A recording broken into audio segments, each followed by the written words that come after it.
আসসালামু আলাইকুম my dear students. আজকে আমরা গ্যাসের গতিতত্ত্ব থেকে যে সমীকরণটা আছে সেখান থেকে আমরা চার্লসের সূত্র প্রতিপাদন করব। সো তোমরা আগে একটু গ্যাসের যে গতিতত্ত্বের যে সমীকরণ আমরা সেটা একটু লিখে ফেলি। যেটা হচ্ছে পিভি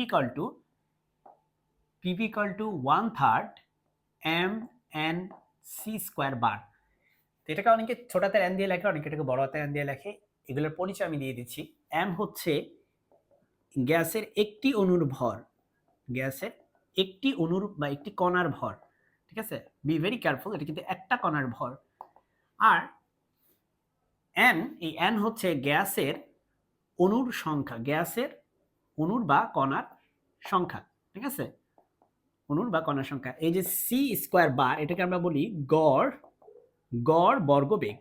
তুমি দেখতে পাচ্ছ এখানে যে আমরা বেগকে বর্গ করে তারপর তার উপর গড় করছি। ঠিক আছে, উপর বলতে গড়ের চিহ্ন, এটা মানে আমরা গড় নিয়েছি।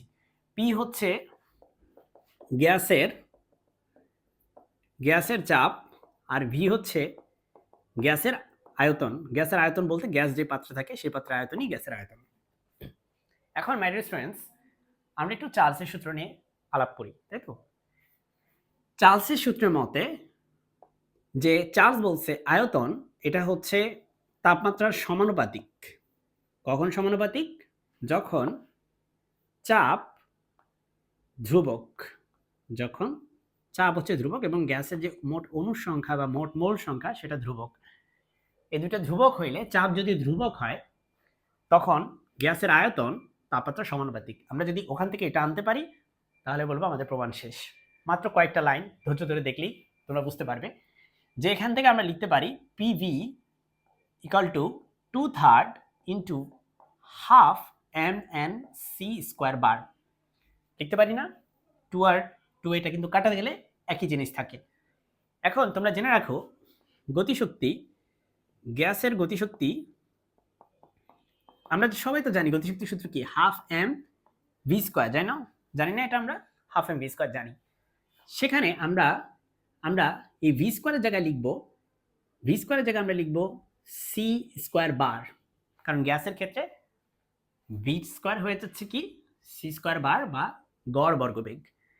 আর এম, সেটাকে আমরা ক্যাপিটাল হাতের এম দিয়ে লিখব, কারণ এই ক্যাপিটাল হাতের এম বলতে বোঝায় স্মল এম ইন্টু এন।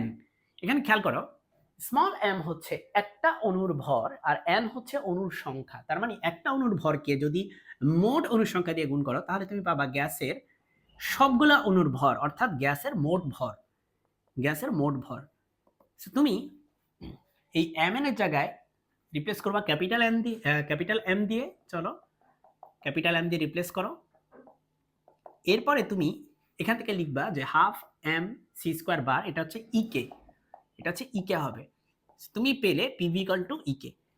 এখন গতিশক্তির আমরা জানি যে গতিশক্তি হচ্ছে তাপমাত্রা সমানুপাতিক। আদর্শ গ্যাসের বেলায় গতিশক্তি এটি হচ্ছে তাপমাত্রা সমানুপাতিক। আর এই সমানুপাতিক চিহ্ন যদি আমি তুলে দিই তখন এখানে একটা কনস্ট্যান্ট হিসেবে আমি কে কে বিবেচনা করতেছি। কে হচ্ছে একটা ধ্রুবক। অবশ্যই অবশ্যই তোমরা এখানে পাশে লিখে দিবা যে কে হচ্ছে একটা ধ্রুবক। ঠিক আছে, কে একটি ধ্রুবক। আমার আসলে এই লাইনটা উপরে লেখা উচিত ছিল, তো যাই হোক তোমরা বুঝতে পারলেই হয়েছে। তোমরা অবশ্যই এগুলো লিখবা, পরিচয় দিবা। হ্যাঁ, সো তোমরা এখানে লেখো পিভি ইকুয়াল টু 2/3 ইন্টু ইকে মানে কি লিখবা? ইকে মানে হচ্ছে তোমার কে টি, কে ইন্টু, যেখানে কে হচ্ছে ধ্রুবক। এখন এই যখন অবস্থা, আমরা একটু নিচের এই অংশগুলো একটু মুছে ফেলি। এই যখন অবস্থা তখন আমরা জানি যে চার্লসের সূত্র মতে চাপ হচ্ছে ধ্রুবক। এখানে লেখো চার্লসের চার্লসের সূত্রানুসারে সূত্রানুসারে সূত্রানুসারে চাপ পি হচ্ছে ধ্রুবক। যদি তাই হয়ে থাকে যে পি হচ্ছে ধ্রুবক, আমরা এই সমীকরণকে লিখতে পারি V is equal to 2/3 into K by P into T. এই পিকে আমি নিচে নিয়ে গেছি। দেখো 2/3 এমনিতে একটা ধ্রুবক, কে একটা ধ্রুবক, তোমার পিও হচ্ছে চার্লসি সূত্রের জন্য একটা ধ্রুবক, অর্থাৎ এই সবই হচ্ছে ধ্রুবক। অর্থাৎ তুমি এখান থেকে বলতে পারো ভি হচ্ছে টি এর সমানুপাতিক। টি এর পরিচয়টা দেওয়া হয় নাই। টি হচ্ছে পরম স্কেলে তাপমাত্রা, পরম স্কেলে তাপমাত্রা বা কেলভিন স্কেলে তাপমাত্রা। ওকে, সো আশা করি তোমরা বুঝতে পেরেছো মাই ডিয়ার স্টুডেন্টস। প্রমাণ কিন্তু হয়ে গেছে, মাত্র কয়েকটা লাইন করলেই হয়ে যায়। তোমাদেরকে এর আগে আমি পড়াইছি গ্যাসের গতিতত্ত্বের যে সমীকরণ আছে সেখান থেকে কিভাবে বয়েলের সূত্র আনে। আজকে দেখলাম চার্লসের সূত্র। তোমরা হয়তো ভাবতেছো যে এ পর্যন্ত তো সেম। ইয়েস, আসলে এই পর্যন্ত প্রমাণ দুইটা সেম। সো এরপরে একটু চেঞ্জ আসে। ঠিক আছে? সো আশা করি আজকে বুঝতে পেরেছো। আসসালামু আলাইকুম।